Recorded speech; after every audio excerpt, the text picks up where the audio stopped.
Living Donor Program. Dr. Testa is a former fellow and a current faculty member of the MacLean Center, and he's a lead author of Elective Surgical Patients as Living Organ Donors, a Clinical and Ethical Innovation, which was recently published in the American Journal of Transplantation. Next to Giuliano is Megan Crowley-Makota, who's an assistant professor of medicine and anthropology and core faculty member of the Center for Research on Healthcare and core faculty member of the VA Center for Health Equity Research and Promotion at the University of Pittsburgh. Her research focuses on organ donation and transplantation in the US, Mexico, and Spain, and she has developed a new line of ethnographic research on the sociocultural dimensions of pain management. Professor Crowley-Makota is a former fellow and current visiting faculty member at the MacLean Center and is co-author of Elective Surgical Patients as Living Organ Donors, a Clinical and Ethical Innovation. Next to Megan is Professor Dan Brock, who is the Francis Glessner Lee Professor of Medical Ethics in the Department of Social Medicine, the Director of the Division of Medical Ethics at the Harvard Medical School, and Director of the Harvard University Program in Ethics and Health. And many of you heard Professor Brock's very insightful comments yesterday, so I won't give you his full, long introduction since many of you heard that yesterday. Next to Professor Brock is Elisa Gordon, who is a research associate professor in the Institute for Healthcare Studies and the Department of Surgery, Division of Organ Transplantation at the Feinberg School of Medicine at Northwestern University. Dr. Gordon completed her doctorate in medical anthropology at Case Western Reserve and thereafter completed a fellowship in clinical medical ethics at the University of Chicago. She has a master's degree in public health from the University of Illinois, specializing in community health sciences. And Dr. Gordon's research focuses on the ethics of organ transplantation and donation, determinants of disparities, health literacy, health subjects research ethics, and a number of other things. And then finally, last but not least, Gretchen Schwarze is assistant professor in the Division of Vascular Surgery at the University of Wisconsin at Madison. Dr. Schwarze received her medical degree from Harvard, completed a residency in surgery at the Massachusetts General Hospital, and then a fellowship in vascular surgery at the University of Chicago, where she also completed a clinical ethics fellowship. She has conducted research on decision-making by surgeons and patients, and has been the recipient of some significant research awards in studying ethics. So, I think it's a wonderful panel. While everybody gets their cards, the panelists will step down, and Giuliano, you have the floor. Thank you, Peter. This was a great introduction, probably one of the best I've ever had. I'd like to thank Mark Sigler-Ross for the invitation to talk about this idea. I'm talking with several disadvantage points. I have an accent, I'm a surgeon, I'm not a philosopher, a very ethicist, but I rely a lot on the power of ideas and the strength that those should give us. So I'm trying to bring across these points because I think what we are trying to do is introduce some novel concept, especially in the way that we intend living donation and the possible solution to a very big problem. If you think about the way we discuss about donors and who is a donor, in medicine we think is somebody that donates a part of his or her body to a person in need. And in the United States especially, because this is a concept that is very strong in this country, and not so much in other countries in the world, we also think about altruistic donors. People who just decide to donate part of their body to people they don't know, and for probably an act of good, I would say.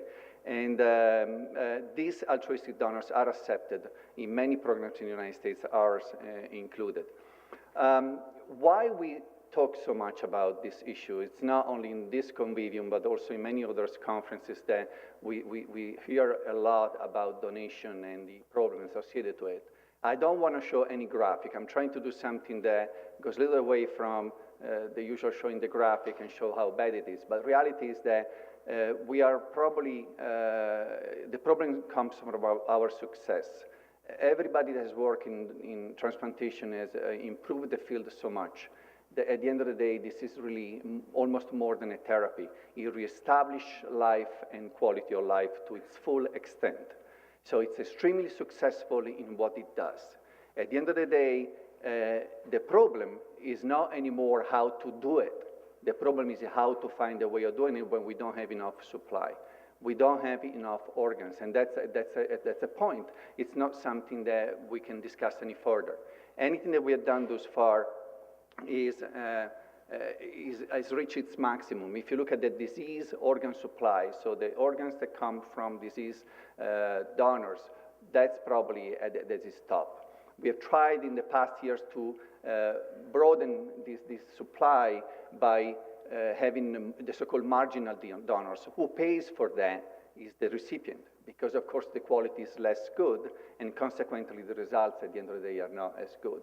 If you think in terms of kidney transplantation, for example, a poor kidney will lead to poor function, will lead to a new kidney transplantation, so it's almost a self-fulfilling circle. Living donor instead is almost an unlimited supply. You probably can think about living donor as something that will never end. So the question is this really the way to go? And in the present time, unfortunately, it is.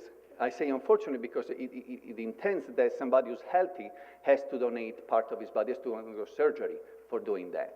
But reality is that on the horizon, as far as I know, there is nothing that will substitute or is an alternative to living donation at the present time.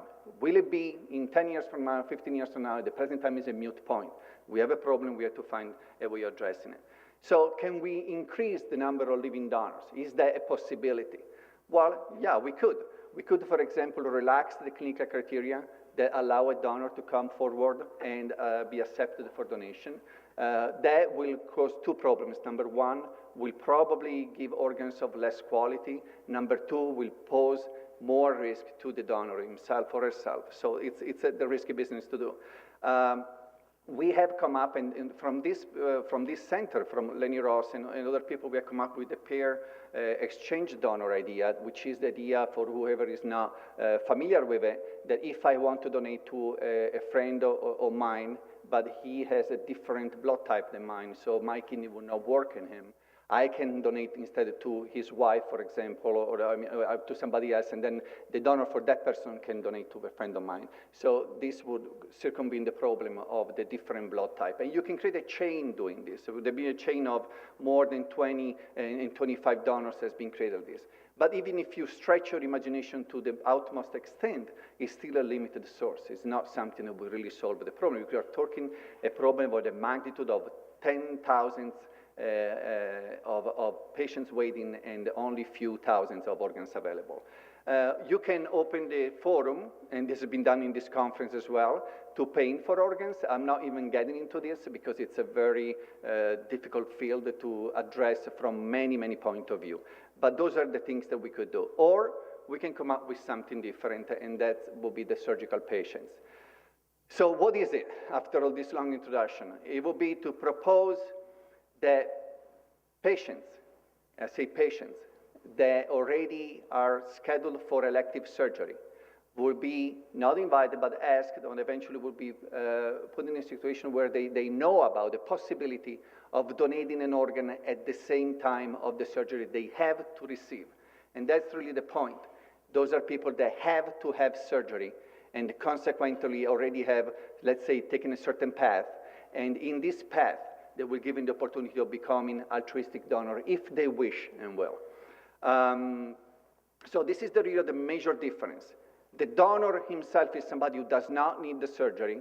He will receive the surgery only because he wants to be a donor. The surgical patient is somebody who needs the surgery and will be asked at that point if he wish or will become a donor. And this really takes the lead from the fact that we know there are many altruistic donors, potential altruistic donors in the United States. There is a paper, I didn't put any reference on this, but anybody can check this. There's a paper from Spital for, I think, 2003, where he quotes that between 21 and 25% of the American population will be interested in the idea of becoming an altruistic donor. So there is a potential there if a quarter of the American population at least has this idea in mind that could be possible to donate. And the most intriguing thing is that if you think that a very small, I would say minimal number or percentage of elective surgical patients in the United States, even if this small number will decide to donate, we will probably eliminate the need for a waiting list in the United States. I think this is one of the strongest points of this proposal, because at the end of the day, if you think that we're talking about hundreds of thousands of surgery every year performed in the United States for elective surgery that has nothing to do with a cancer or with an infection or something like that. I'm talking about cholecystectomies, I'm talking about abdominal hernia repairs, I'm talking about oophorectomy, for example.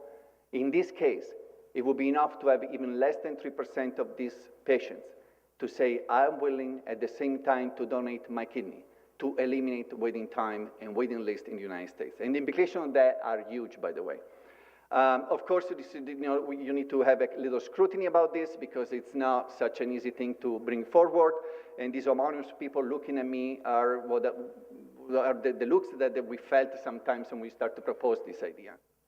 But look at this. There are some basic facts, very, very simple, basic things. And as a surgeon, I like to see things in a very basic way. And the basic facts are the following. If you think about a living donor, in order to become a living donor, he will have to go through some form of stress, because nobody goes through surgery without stress. I've had it, and it's not just a walk in the park. Fear, because there is fear associated with it. There is time away from home, from the family, from work, and there is also pain. No matter how good we are in controlling it, there is pain involved. And there is some fulfillment. I mean, if you are donating, if you ever talk to the donors, that's my daily life, you'll find how incredibly fulfilling this experience is for these people. And if you look on the other side, those are the same things that somebody who's undergoing surgery has to feel. I mean, that's the same thing. The difference is, of course, is that at this point, if you join the two, what is going to be the outcome? What are the problems by joining the two things together? Instead of making a normal person a surgical patient, making a surgical patient a donor. So we have to switch a little bit the paradigm in doing that. And there are risks, and I quoted it there, and you know all of this, and there is a risk of infection, there is a risk of death, and all the statistics we have around. I'm not denying that. And there is risk of failure in terms of organ failure. So those are real things. And those are the things that, by the way, the donor suffers or potentially suffers anyhow when you decide to be a donor. So if you go down the line, then what were we proposing has some, let's say, technical issues. Is that feasible to do something like that? And from a surgical point of view, I have to say, well, that's the easy part. I can deal with that.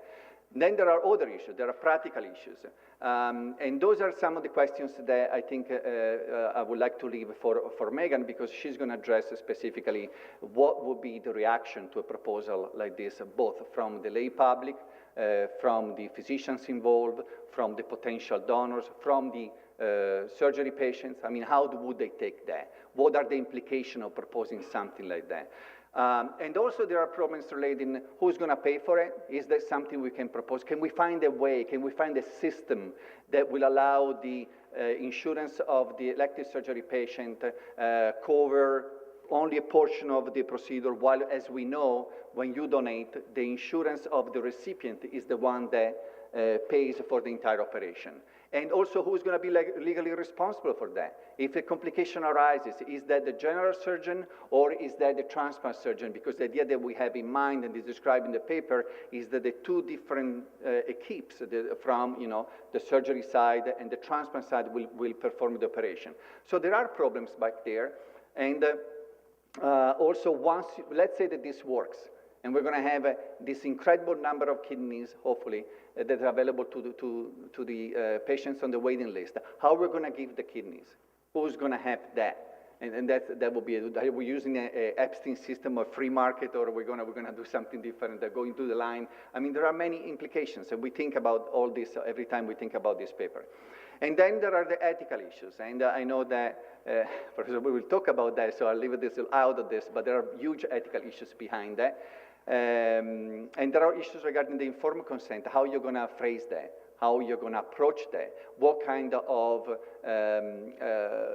selection procedure you will implement, and is there going to be the same thing we have nowadays with the donor advocate system that will protect the donor in a certain way, or this needs to be changed with the new situation. So those are things that I think merit a lot of interest. In terms of a technical, because I needed to show this because that's also what we do. It will be pretty straightforward. It can be performed through the same ports. The ports are the opening in the abdominal cavity. They're done when you do laparoscopic surgery, and the implication will be a slightly longer surgery, longer anesthesia time, of course, and longer hospital stay than what we do nowadays for cholecystectomy patients. And that will go part of the informed consent. People need to be informed about this. But in terms of technicalities, that probably is the easiest part of the solution. In reality, the idea came, how the idea came forward is through this, which is a diagram that shows an operation is done for gastric bypass surgery in patients with morbid obesity. And the idea came a day that I was evaluating a child for a small bowel transplant, and she could have benefited from a living donor small bowel transplant, and I was sitting in a room with 5 relatives, all of them morbid obese. And I thought, nobody's going to let me operate on these people to get a piece of bowel. But then I also thought, that's interesting. They have a lot, and she does have anything. And that came up a little bit, the idea of seeing whether there is a possibility of mingling the two surgeries together and benefiting actually two patients, because the patient who undergoes surgery benefits from himself, but the patient who receives the kidneys also benefits. And at the end of the day, there is also a fulfillment from an emotional point of view, in my opinion, of the patient who undergoes surgery. The other thing, that risk is a big thing, is a big thing, because unless we can show what is the additional risk that the individual will undergo in order to become a combined donor and surgery patient, we are not going to go anywhere. And if the solution is that the risk is increased by 5-fold, 6-fold, of course, our proposal will never stand.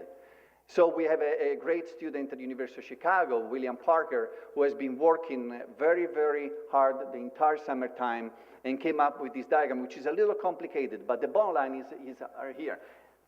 Calculating all the risks from start to finish, at the end of the day, if somebody that needs a laparoscopic cholecystectomy will also decide to be a donor for a kidney, the additional risk will be probably a little bit over 2%. So that's something that we're already starting to put forward in order to be able to give some numbers to the people who need numbers for this proposal. At the end of the day, I think this has a great potential, probably more so than any other proposal that has been put up there for solving the problem of organ shortage.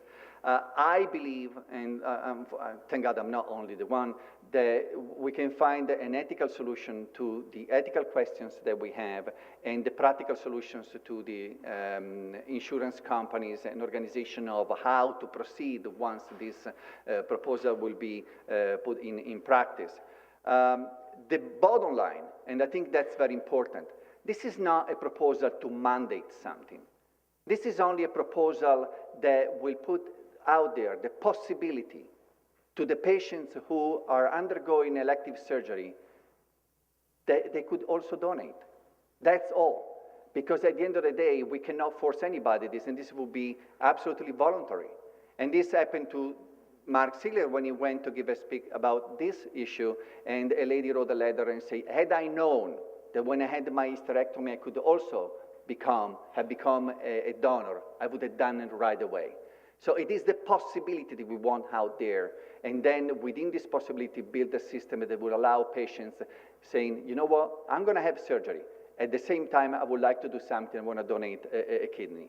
I think that overall, even the hardest, the one who are going to be really the utmost people against this proposal will find out this is much better than coming out with selling and buying organs. So we are a little bit, although there are ethical problems, at least we're a step below in the field.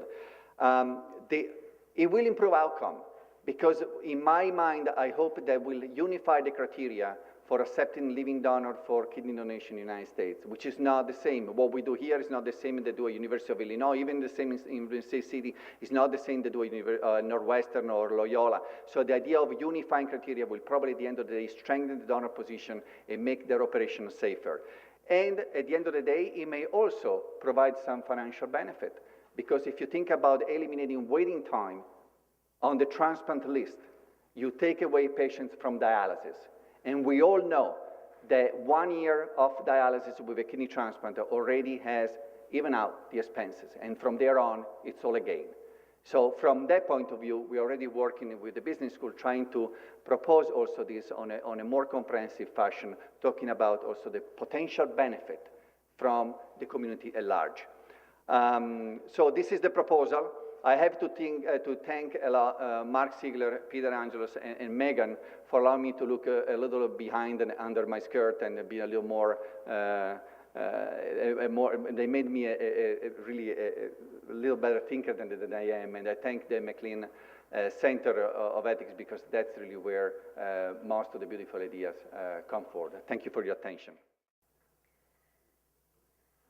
So I wanted, first of all, just to thank the MacLean family, as so many of us have done, for their continuing support of this wonderful conference, and to thank both Mark and Giuliano for the chance to be involved in exploring this provocative idea.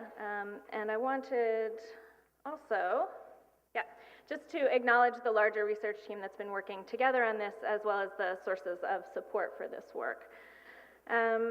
So, as an anthropologist who's done a fair amount of work in living donor transplant, it's been really quite amazing to have had an opportunity to come in just as the team here was really starting to develop this idea, and to have a hand in kind of trying to think through right from the outset how one might move forward from the conceptual stage to considering whether or not this is something we ought to be doing, and if so, how. Let me just give a quick roadmap, and then I'll pick up where I started. So I want to talk a little bit about where to start, which is what I was just saying actually prematurely. Then I'll talk a little bit about the study design, what we've been doing to try and figure out what to do in the face of this intriguing but kind of unsettling idea. And then I'll describe some of our initial efforts and some of the preliminary findings from that work, and then I'll indicate some of the next steps for where we'll be going. So, picking up with kind of Giuliano's had this intriguing and unsettling idea. What do you do from there? It seemed to us, as I started to say, that there are kind of three key questions. First, and pretty simply, would anyone do this? And here we meant not just would patients do this, although that's clearly critical, but would general and transplant surgeons be willing to be involved?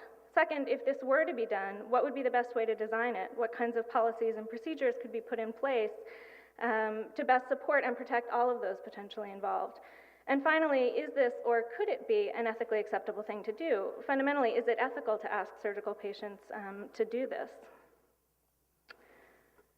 So our initial study design essentially uses two strategies to try to start digging into some of these questions. And I should specify that we really took as a starting point the specific case of cholecystectomy patients potentially serving as kidney donors. As Giuliano indicated, this is a model that you could theoretically expand to other elective surgical procedures and other organ donations, but my comments are really going to be focused on the cholecystectomy and nephrectomy case.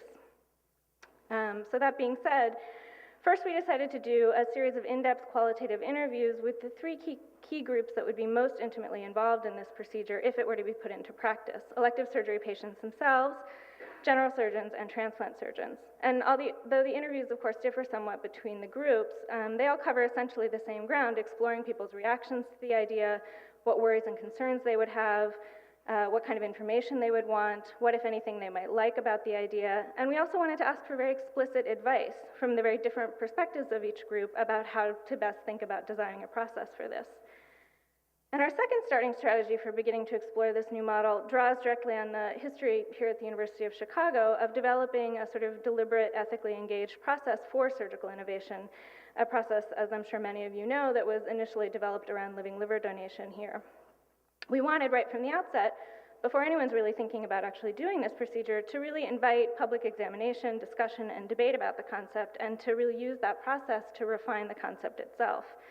To this end, as Giuliano mentioned, we recently published a concept paper, and we've been doing a series of planned iterative public presentations on the concept as well, including, I should note, this session. And we've been carefully tracking the kinds of responses and questions and discussion that these produce so that these can also feed into our thinking. And in that spirit, I really want to emphasize that you're all part of that process today, and not just in the sort of quick and dirty survey questions we just asked you, but in terms of the conversations that we'll have at the end of the session and I hope throughout the rest of the day. We really want to hear your candid thoughts and concerns and criticisms and objections and guidance so that we can be trying to think this through collectively as best we can. So with that being said, I want to move on to sharing some of the emergent data that we have from this work, and unfortunately, Giuliano promised a little more than I can deliver in terms of being able to cover all that territory. We're really still very much in the midst of doing the research. But what I'm going to focus on today is the qualitative interviews. We're about about a third of the way through those at the moment, and I'm going to concentrate on what we've been hearing from general and transplant surgeons because that's where we've made the most progress. So unfortunately, I'm not going to have a lot to say about the patient perspectives as of yet. And then I'll also share a little bit about what we have been hearing back from the public presentation process. So from the qualitative interviews with surgeons, I'm going to talk about what seem to be these three key areas of concern that we see emerging, although in some sense I think it's a little artificial to divide them in this way. I mean, the ethical is very hard to separate out from the technical and the practical here. So turning first to the technical, most surgeons we've talked to so far, both general and transplant, seem to agree that overall the idea of combining a cholecystectomy with a nephrectomy isn't an unreasonable proposition. Some issues have been raised about taking the left versus the right kidney, or about whether or not you would need to change the position of the patient between the two procedures. But overall, the surgeons that we've talked to really haven't raised anything that they see or that they anticipate as a kind of specific major technical impediment to this sort of combined procedure. What they have more commonly raised are what we might think of as a more almost philosophical set of technical issues. That is, a set of issues which have to do with some ways in which this approach might not sit comfortably with their more general approach to operating. The first such concern raised by some, though not all general surgeons in particular, has to do with the preference for single versus combined procedures, with the idea that it's preferable to do a single procedure cleanly, to be able to go about it in exactly the way that, that you think is right, that you would want to do it, without compromising anything about patient position or angle of entry or operative time in order to accommodate another procedure. As one surgeon succinctly put it, quote, "Look, there's no blue plate special in surgery. 2 for 1 isn't necessarily a good deal," end quote. To some degree, this concern related also to the issue of potential complications and the difficulties of knowing how to parse out responsibility, and I think Giuliano mentioned this, in a combined procedure like this. As several surgeons pointed out, some forms of complication would be easily and clearly associated with one procedure or the other, but not all, and that gray zone where it would be impossible to know what and who had caused the complication was a concern for some of the surgeons we talked to. A second technical concern that arose for some surgeons was the issue of increased anesthesia time for a combined procedure. Although our team has been operating on the presumption that a single, albeit longer, anesthesia and operative exposure is less risky than 2 separate ones, not all surgeons we've talked to are so sure that they agree. As one put it, after a long kind of thoughtful pause, quote, "A longer time on the table, that's definitely something I would think about. Is a longer time once really safer than going under twice? I'm not sure we really know," end quote. So one of the basic underlying and, in fact, justifying assumptions about risk that we've been making here doesn't seem to necessarily be so clear-cut for all surgeons. And the third most common sort of technical concern that we've heard raised among surgeons so far relates to the issue of kind of upping the ante. In the case of adding a nephrectomy to a cholecystectomy, you're taking a very minor, small, safe procedure, typically done on an outpatient basis, and adding a much bigger procedure to it, one with more risks, more postoperative pain and recovery, the need for a hospital stay, potentially a bigger risk of much longer-term complications. And conceptually, this seems to some like a sort of counterintuitive and somewhat uncomfortable shift in scale from the original procedure. As one surgeon put it, quote, So you're taking a simple, safe procedure and adding something much bigger to it. I think I'd be more comfortable if it were the other way around. Interestingly, surgeons describe this as a concern both in terms of what felt right in terms of their own surgical practice and from the perspective of how they thought it would feel to patients to come in to talk about a very small, safe procedure and suddenly find themselves in a conversation where the stakes had changed quite suddenly or considerably. For some surgeons, this seemed like just too jarring a shift to ask of patients, potentially. So shifting gears a little bit, surgeons also raised a number of kind of practical or logistical issues in relation to this idea. The first, which was obviously of concern to general surgeons in particular, is the potential effect that raising this idea might have on their reputation and, as a result, on their referral stream. As one surgeon put it, quote, "There's a real risk that you could lose patients just by asking."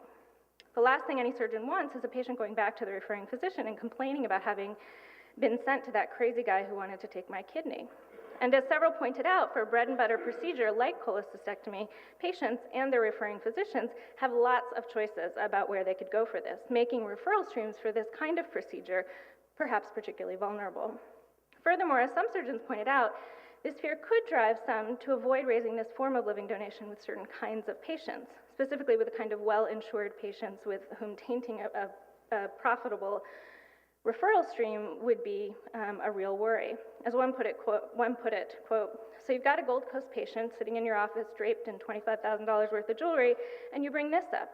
She's gonna laugh in your face, walk out, and go straight to her internist to ask why he sent her to you. Let me tell you, you might do that once, you wouldn't do it twice." End quote. Now, obviously, the flip side here is that surgeons might thus be most likely to raise this idea with their under or uninsured patients. And this possibility, of course, raises some serious ethical issues of potential inequities that we'll return to in a moment. A second practical kind of issue relates to the potential disruption to case flow, again, particularly among general surgeons here, who express this concern both with regard to clinic time and to OR time, adding any significant time to the pretty brief consent conversations they typically have for cholecystectomy, or introducing significant OR scheduling difficulties as they try and sync up the general and transplant surgeon schedules, were both concerns raised in this vein. But of perhaps greater concern was the possibility that the workup needs for the donor procedure could delay the scheduling of the cholecystectomy, which could be an unfair, if not unsafe, burden on the patient. Now, a third practical issue raised about equally by both general and transplant surgeons was the concern that the number of institutions and individuals with the appropriate expertise to do this would actually be quite limited. There seems to be general, even vehement, agreement that this should be done only in centers with lots of experience and truly excellent outcomes on both the living donor and the transplant recipient sides, and by surgeons with very high levels of skill and, importantly, of volume in the necessary laparoscopic techniques. And as several point out, yes, there are lots and lots of cholecystectomies done every year in the country as a whole, but how many are being done in these kinds of centers or institutions? And what are the implications of that for how much impact this new approach might really have?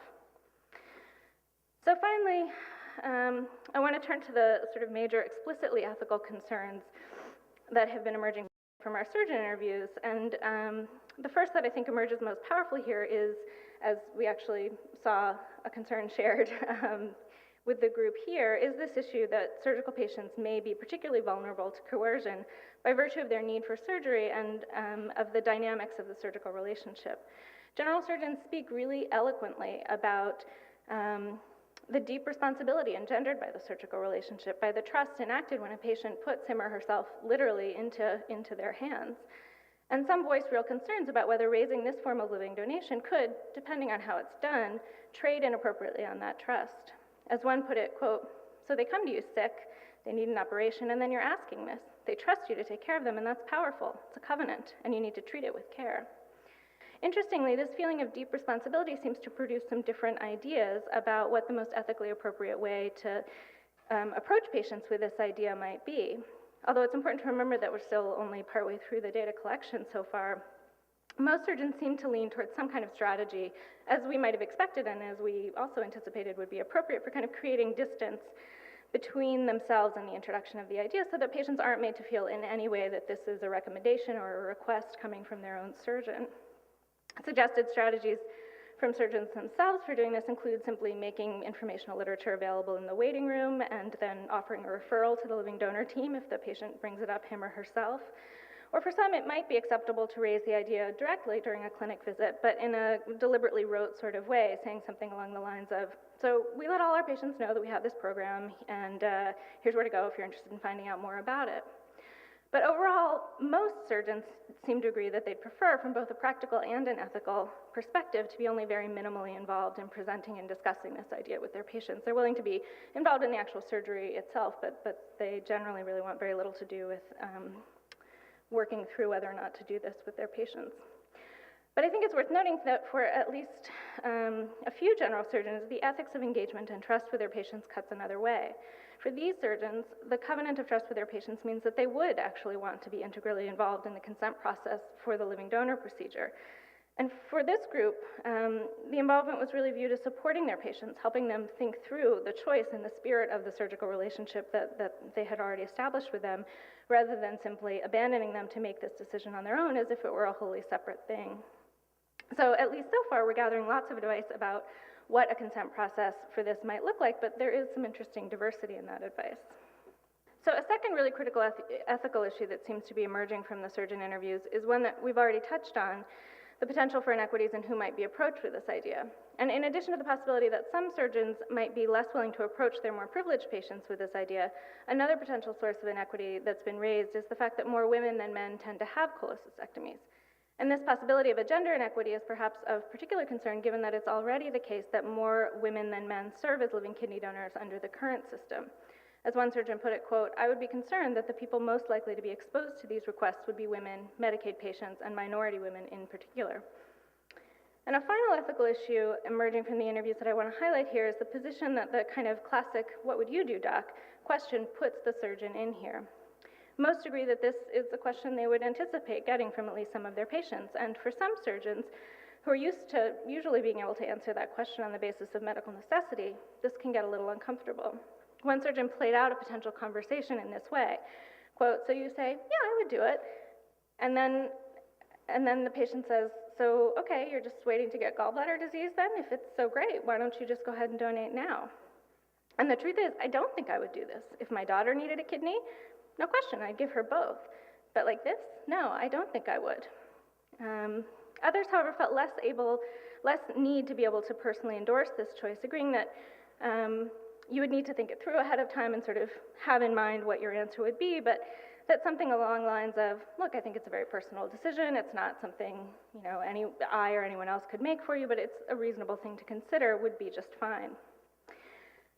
And what I think this issue, at least in part, highlights is that I think there is something that feels, at least for some, quite different here, different from the usual surgical consent process or even from asking family members to consider donating. And I think it's worth paying attention to that discomfort because although there certainly are some transplant centers that around the country that are actively, even aggressively involved in soliciting these kind of unrelated altruistic living donors, now not surgical patients, but just regular living donors, to my knowledge, those efforts have mostly concentrated on sort of marketing efforts or public education campaigns, sort of a getting out the word strategy, so to speak, websites. And it seems to me that trying to entice people in your door to serve as an anonymous living donor is one thing, but that perhaps directly putting the question to somebody who's already in your door and is there because they need your care may be both experientially and ethically somewhat different for both patients and surgeons in ways we'd better think about very carefully. So, just to summarize really quickly, I think the overall but still preliminary message that we seem to be getting, at least from the interviews so far, is that there are serious concerns here, lots and lots of very devilish details to be worked out if this were to be put into practice. But there's some real, albeit cautious, enthusiasm as well, which really centers on the recognition that getting more kidneys to more patients on the waiting list, as long as it could be done in a safe and ethical way, would be a fundamentally good thing. Now, I wanted to just very quickly, as I promised, say a little bit about what we've been hearing in response to some of the public presentations of this idea. And generally, we've been hearing a lot of the same things that we're hearing from the surgeon interviews, the concern about surgical coercion, potential coercion of surgical patients comes up frequently. The question about potential inequities comes up pretty frequently as well. But another issue that interestingly tends to come up in public presentations and really hasn't emerged as much in the surgeon interviews has been this idea of whether this concept could constitute a sort of slippery slope towards a form of organ commodification. Specifically, people raise the possibility of whether this might present the possibility of offering coverage for the gallbladder procedure and/or for longer-term follow-up care in return for agreeing to the donation procedure. And while that's certainly not the way we've conceived of it, we, as Giuliano mentioned, have sort of imagined that this living donor procedure would be covered under the transplant recipient's insurance as it's done now. I think these kind of recurrent audience questions do really flag the need to be very careful and think very deeply about the payment issues, because they're not entirely straightforward in the way that when you have a single living donor procedure they are, particularly in the case of those kind of potential gray zone complications where responsibility may be difficult to assign and where the sort of long-term care needs may be quite extensive. But beyond these kinds of concerns, I did also want to, and here I'll echo Giuliano a little bit, I did want to also note that in addition, we've had a handful of surprising responses from audience members coming from a very different perspective, responding not in their identity as a medical professional, but in their identity as former elective surgical patients. And this handful of people, the woman, I actually have a direct quote from the woman that Giuliano mentioned, but there have been 3 or 4 of these, I think, so she's not entirely alone, have shared in some pretty moving ways what they think the opportunity to donate a kidney during their own elective surgical procedure would have meant to them, that it might in fact have offered a way to make some good come from bad. Easily contributed to prolonging someone else's life. I did not have the chance to replace my grief at losing my female organs with the joy of knowing my loss of an organ meant I was able to gift someone else with an extension of their life. I was not offered a chance to donate a kidney during my procedure. When I was choosing a surgeon to do my surgery, I would unequivocally have chosen someone who did give me this opportunity. End quote. Now again, in no way do I want to suggest that that's how most patients would feel or would react to this idea, nor do I want to even suggest that her own reaction is ethically uncomplicated. But I think it gives a powerful voice to how at least how some patients might feel about this. But I'll just put up this final slide with some of the next steps that we've been talking about in doing this work, and also just reiterate that we really do hope to engage as much collective thinking on this as we can get. So please don't be shy. Thanks. You can close your eyes now, because I'm not going to use slides today. I used them yesterday. Now, that is not an invitation to go to sleep. That's only an invitation to close your eyes if you feel like it. So, overall, I think this is an interesting proposal.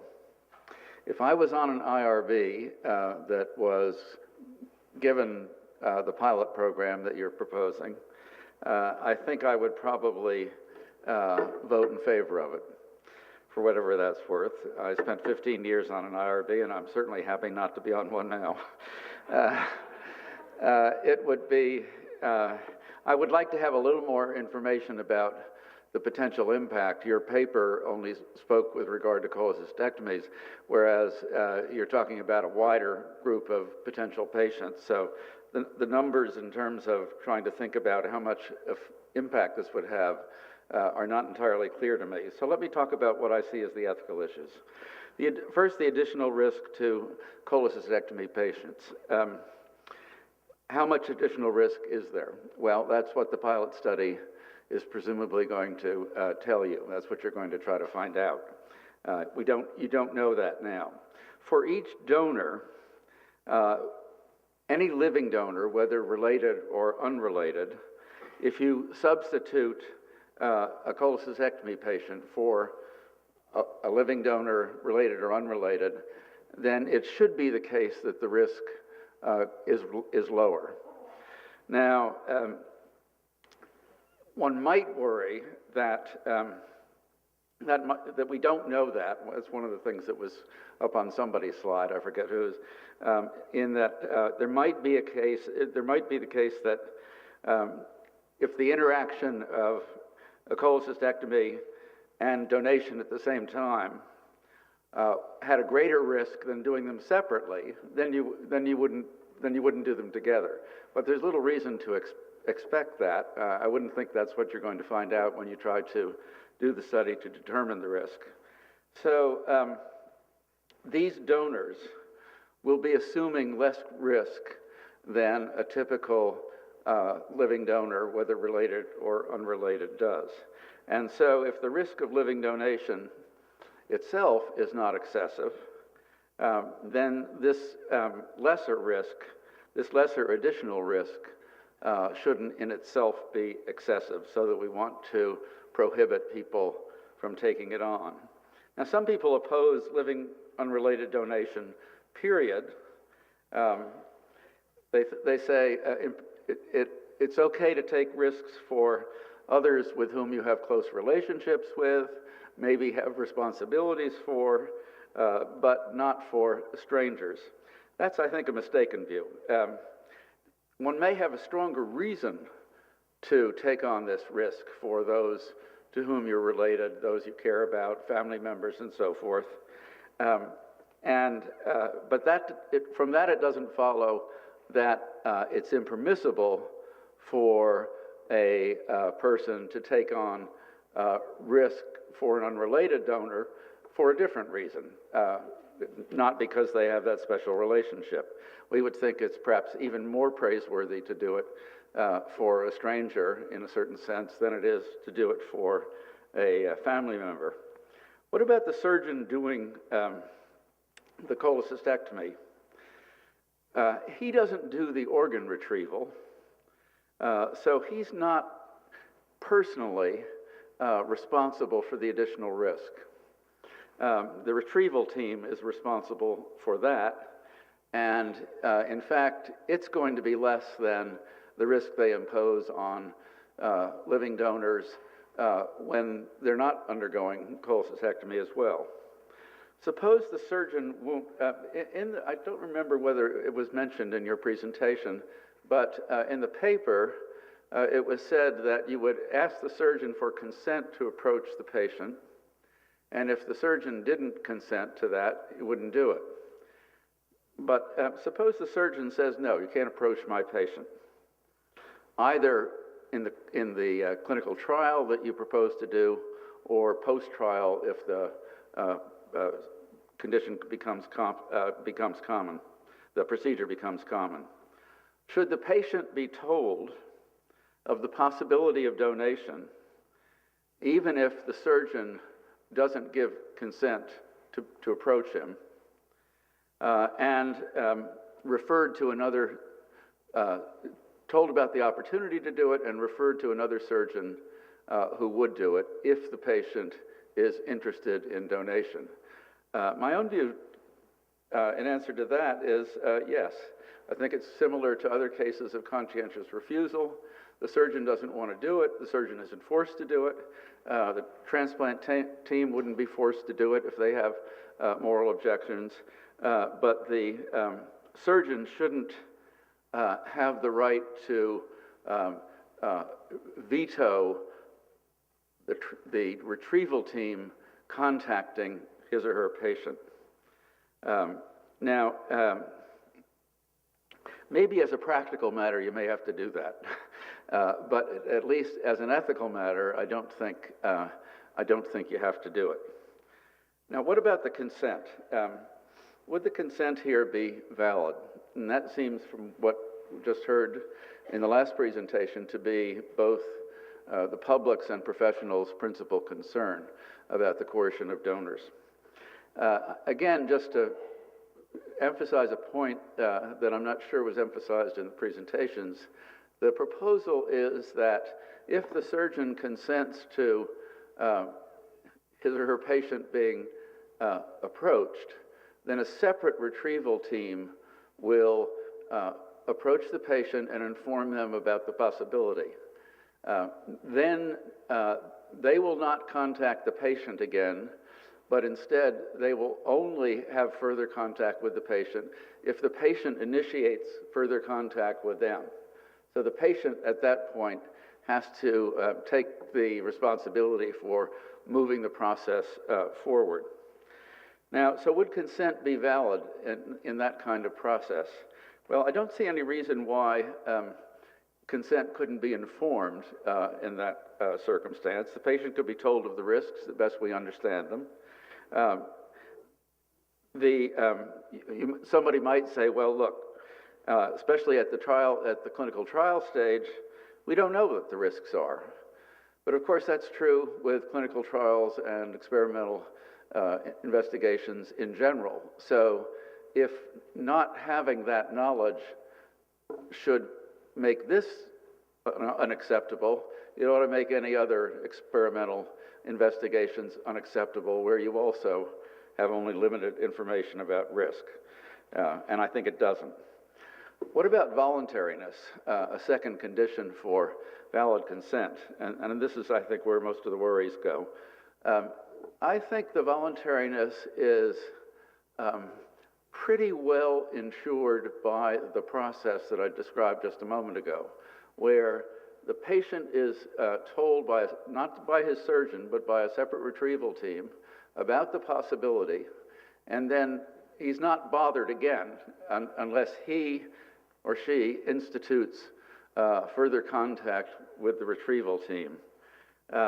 In fact, I think that would be, I would worry much less about voluntariness there than I would worry about living related donors, where pressure from family members, often pressure that's difficult to discern by others, pressure by family members is probably much more common.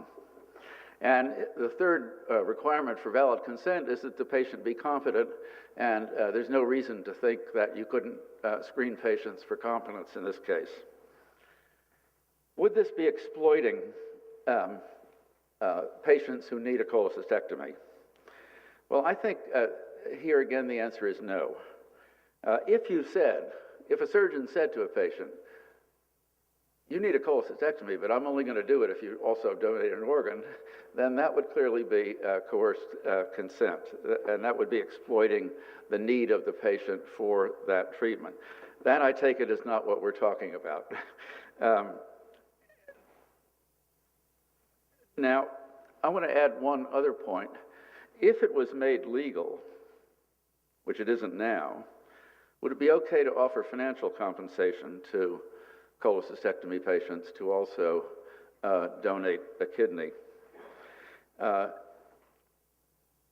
In my view, I think the answer would be yes, although I can understand that you don't want to add that at this point to the process. But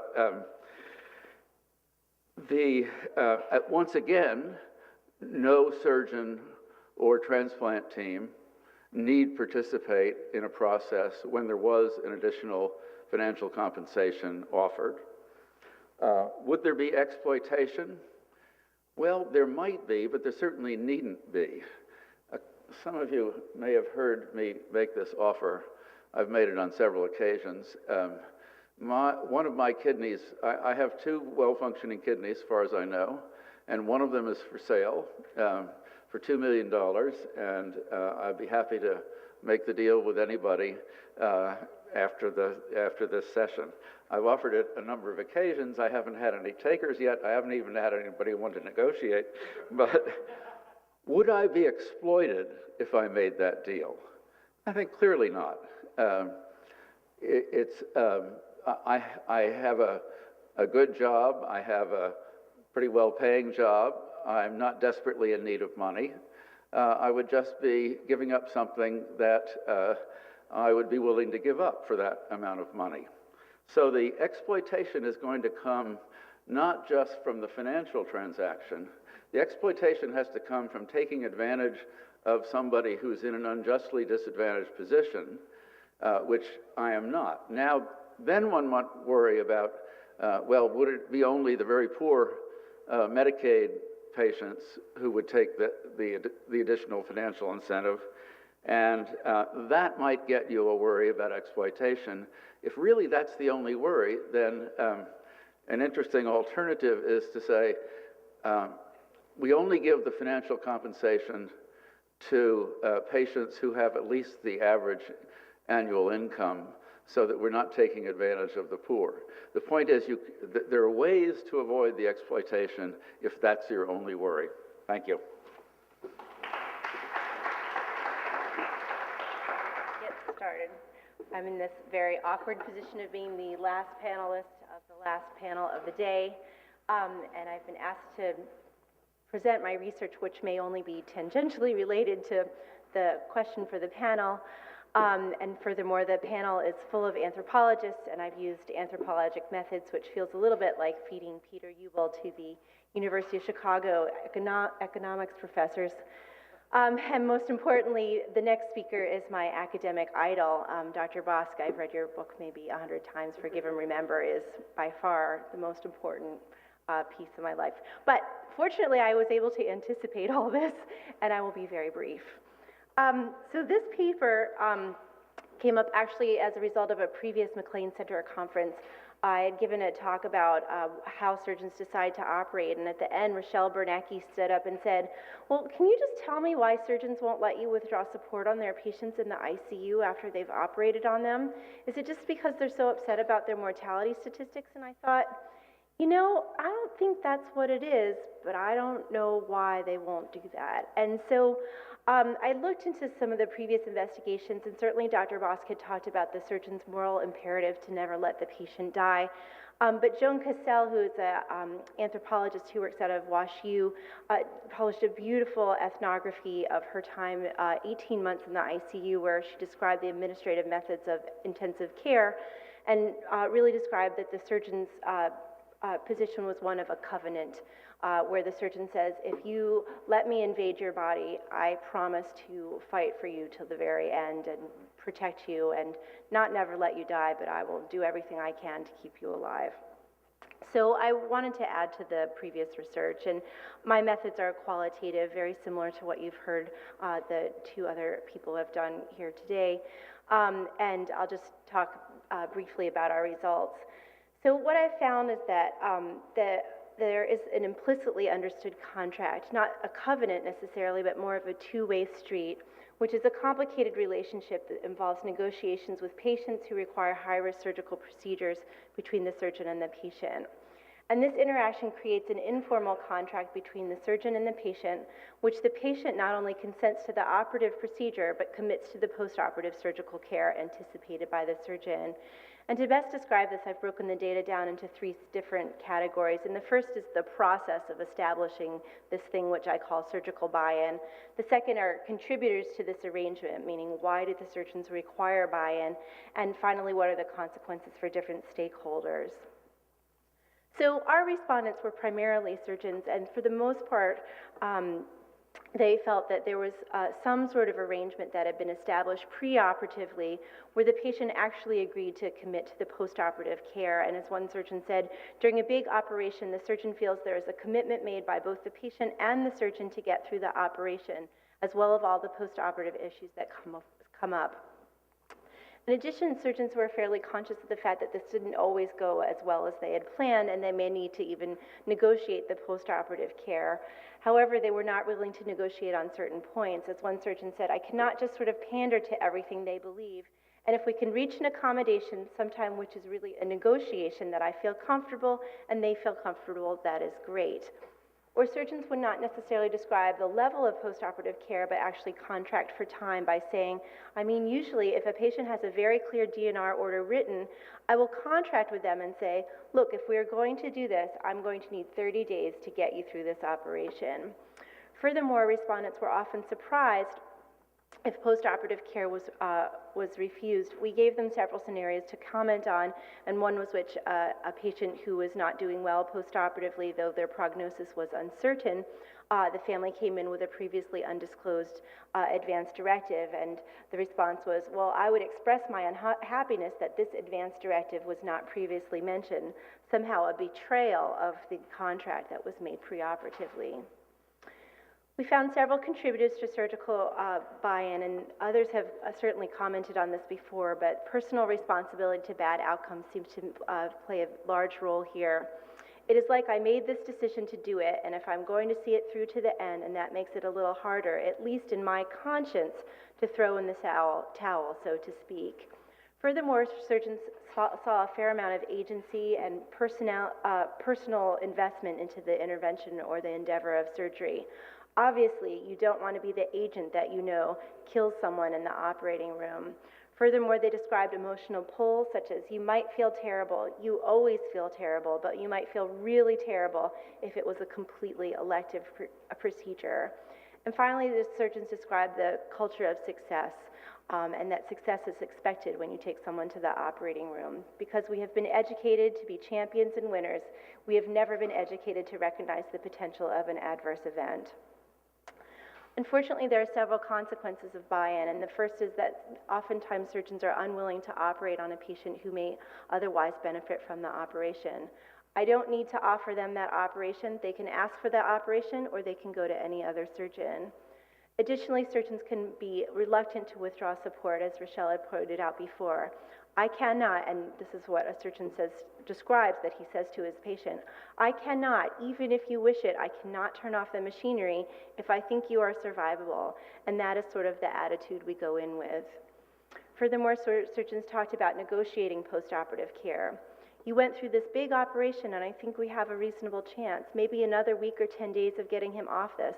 I would argue for proceeding as we were going. Finally, surgeons noted that sometimes they were unable to negotiate for their plan of care, and when the negotiation fell through, one response to this would to have the patient assume some responsibility for the consequences of the results of the operation itself. And the surgeon described, well, this isn't normally what I would choose, but this is what you want, and they would have to live with the consequences, I guess. And furthermore, surgeons noted that maybe this would make the patient somehow culpable or responsible for the results of the operation.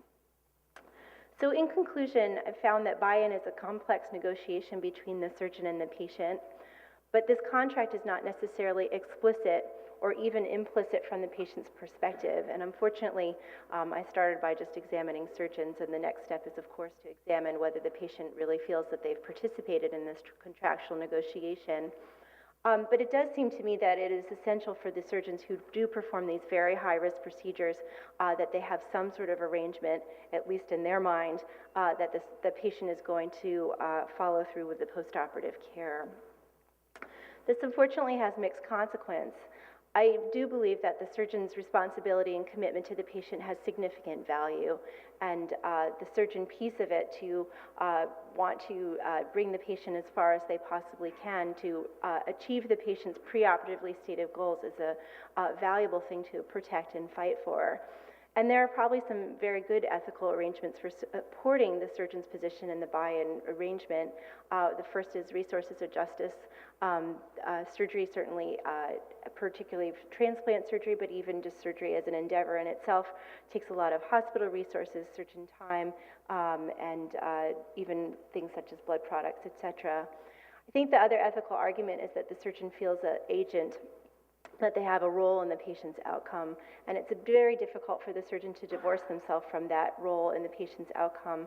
For example, surgeons described that this was much more pertinent to them for an elective procedure when the patient seemingly walked into the operating room, as opposed to an emergency procedure when the patient showed up in a lethal situation.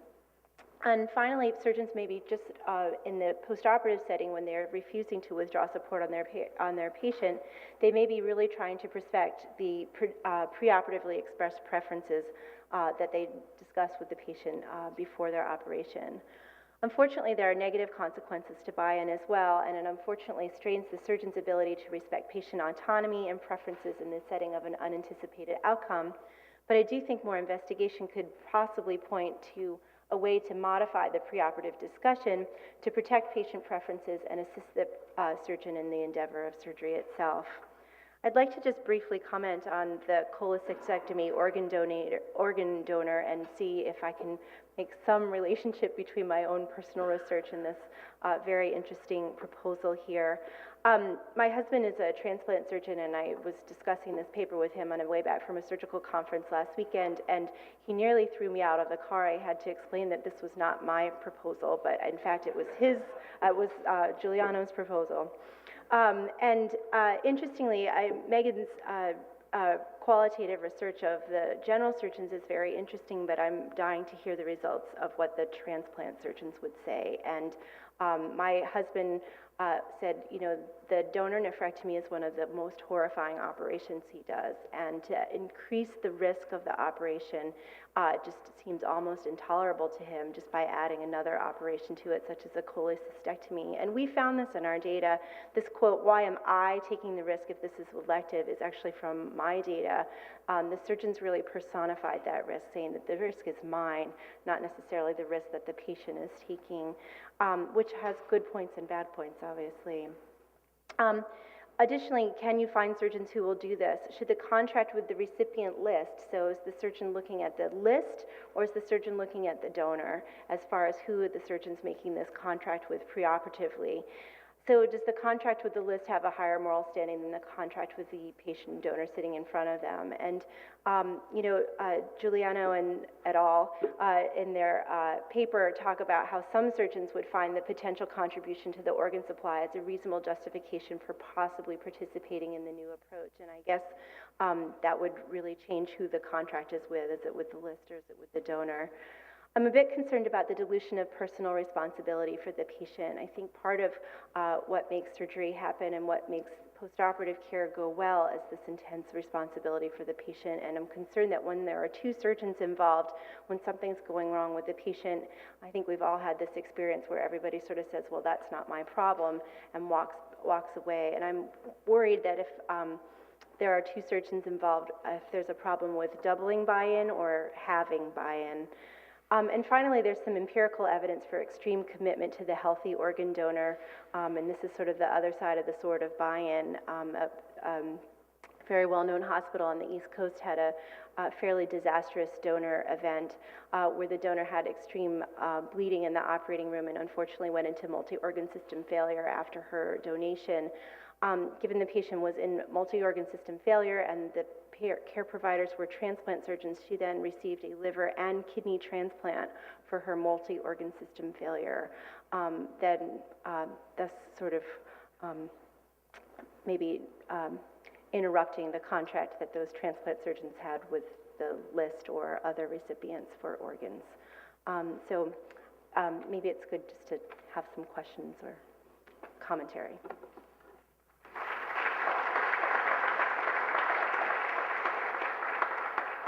Thanks, Gretchen.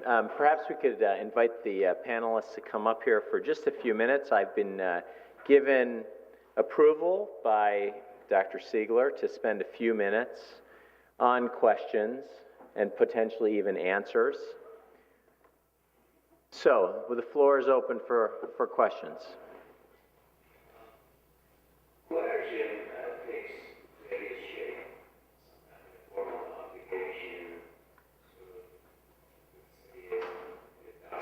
Asked me that I like my doctor very much, so Giuliano or something.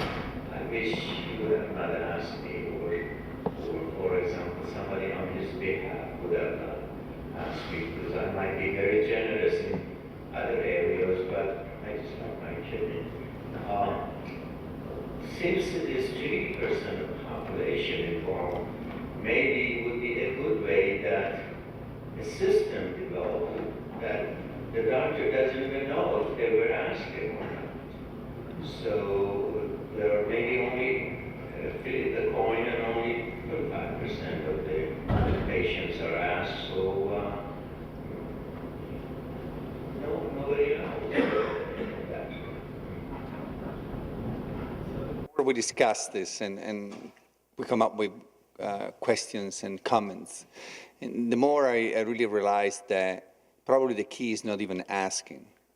The key is to give the opportunity and then leave the people decide for themselves.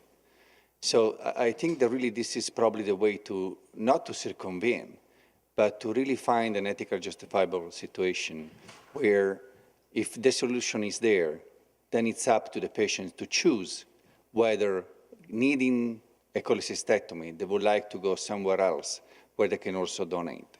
And the way I reached this conclusion is mainly through the comments that some of the things that Megan mentioned that we're getting from some patients that already had surgery and said, you know, if I'd known, I would have taken a different road. And I think that would be probably acceptable or more acceptable if we had the chance of having a system in place and showing, as it was proposed, that in a pilot study this is possible. We can give times, complications rate, length of stay, and recovery times, and find really a path that, if you want, there is an hospital, there is a place where you can have this performed. And that will take away anything from asking, because if the hospital agrees, if the surgeons say, in this institution, we're willing to perform this operation, then the patient may choose to go to the institution because that's what they want. That's the more I think about that, could be really probably a solution to this. Other comments from the panel? No? Question, another question. Yes, in the top and the back.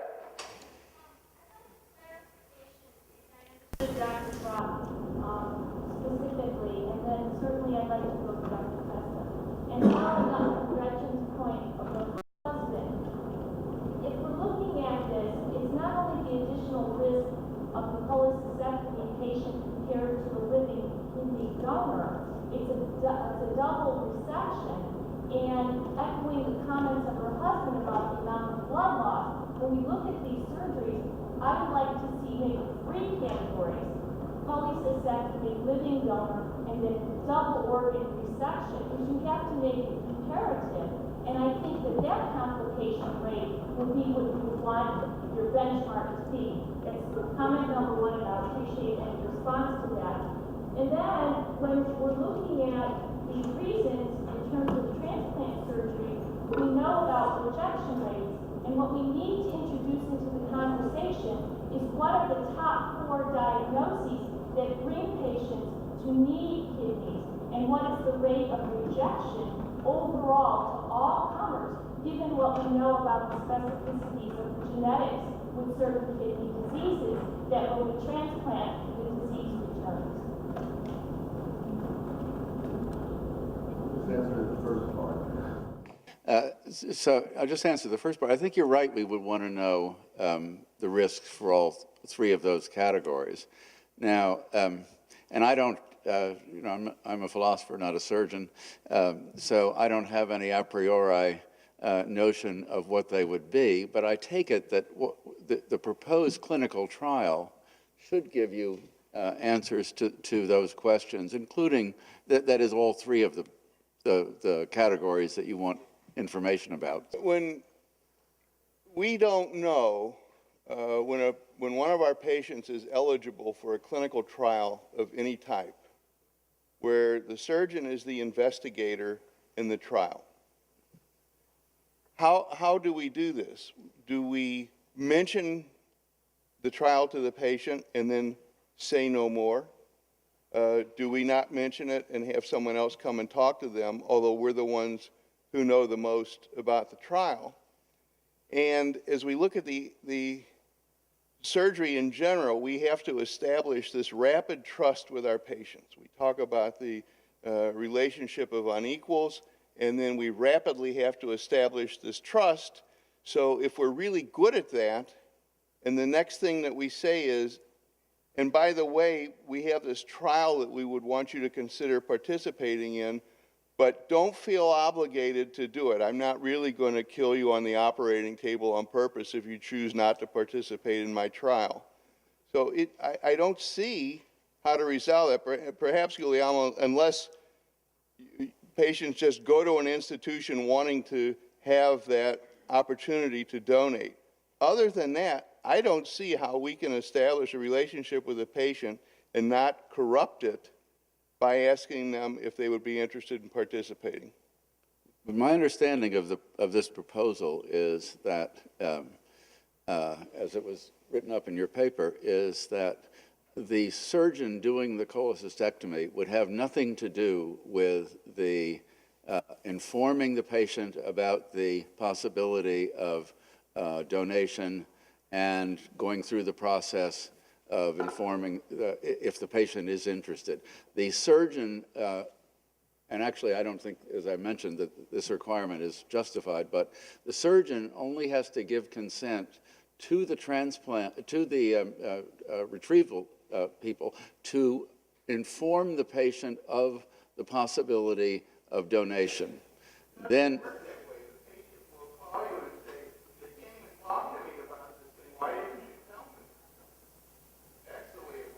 don't you think you have an answer to that? I mean, why didn't you tell me? Because we don't want you to feel any pressure to do this. And so we have somebody else who doesn't have who isn't involved in your surgery come and simply inform you about the possibility. If you don't want to pursue it, you don't pursue it.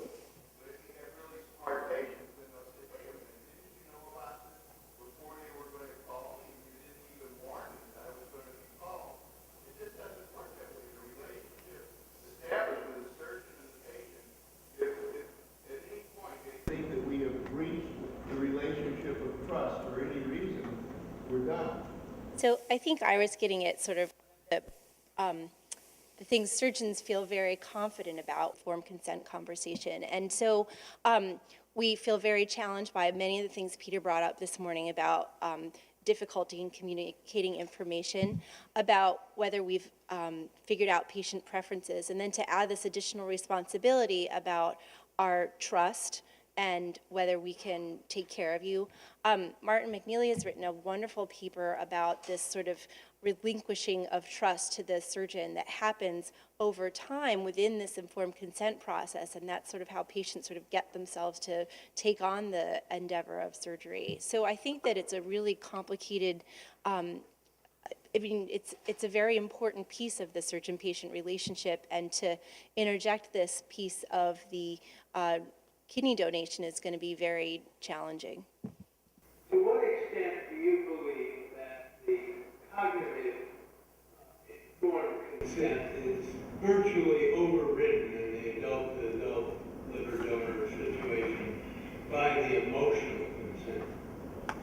And then Megan, would you not be willing to share a little bit more about the patient responses? So, Ron, your question was how much or to what extent is the donor's decision-making overridden by the emotional component to donate? You know, the anthropologist hat is coming on here in terms of what is the role of emotions and what is the role of rationality in our history of Western thought.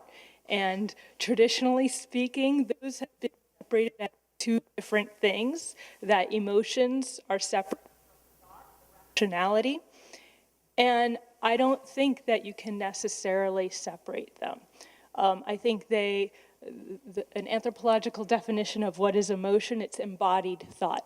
It's thought that is felt through the body. So I don't think that you can say that emotions interfere with like rational decision making, but I do think that the emotional component is a large component of it. But just to caveat to this, I haven't necessarily examined like empirically how much is your emotional state influencing your decision making. But I do think that emotions do play a role. Dorothy at the University of California, San Francisco, in the late 60s, early 70s, felt that they were quite convinced, there was psychiatrists on the team as well as ethicists, etc., that in fact the emotional response of the altruistic donors who came out of the woodwork in response to newspaper or television pleas for a patient who needed a transplant virtually dominated any idea of informed consent because they made their decision immediately and before they even had the information upon which to make a rational decision. I think that definitely happens with a lot of people in the sense that they make a decision right away. I mean, that was the case with several of the people I spoke to. Others, it was, well, you know, I'm unsure of what to do. I'm learning the whole process. It was more of a process of learning the information. So I think it's a range, but just because it is emotional doesn't, I just want to make this point. I don't think that just because it is an emotional process, that doesn't discount the thoughts that go into it, the thinking. It's also worth adding that, of course, we make instant decisions to take on risks all the time in life. Somebody is in peril, and we intervene immediately to try to help them. And it usually isn't thought that we should prevent them from doing that. Megan, did you want to comment? Unfortunately, this is going to be the last comment because we have to go on to the next session. So I apologize for those of you who are anxiously raising your hands, but there will be time afterwards. Just to respond very quickly, Ron, I would love to be able to tell you more about patients, but unfortunately the interview process has been slower because identifying and consenting them has taken longer than with the surgeon. So I don't have anything yet to tell you about the patients. But I wanted to just add very briefly to the exchange that we had just before Ron's questions about sort of this tension between, what we can imagine as the most ethically clean consent process where we keep everything nice and separate, and, ethically that's very appealing. And the tension between what Gretchen and you were pointing to, what the real lived experience of the surgeons are about how they establish their relationships, how they establish trust, what that depends upon. And part of the reason that in the interviews that we've been doing, we haven't presented the consent process itself as a done deal in the way we describe the concept is because we wanted to leave lots of room for them to tell us how they think it ought to work, so we can try and find some way to negotiate between, what would be maybe the cleanest way to do it and what surgeons are going to feel able to live with as they maintain relationships with their patients. I just want to make a little comment, a final comment. What I perceive from Ira comments and some other comments is always this bad thing associated with donation. We always think in negative. We rarely think in positive. And I would be really nicely surprised if you had the reaction like, oh, cool, I'm glad that there is this opportunity to do that because I really want to donate a kidney. I just want to put this out there because too many times in liver transplantation, in organ living donor transplantation, we think always about the negative aspects, and we tend to kind of put under the carpet what the good aspects of that are. That's only my little comment. Thank you. Well, let me thank the panelists, wonderful panel. Thank you all very much.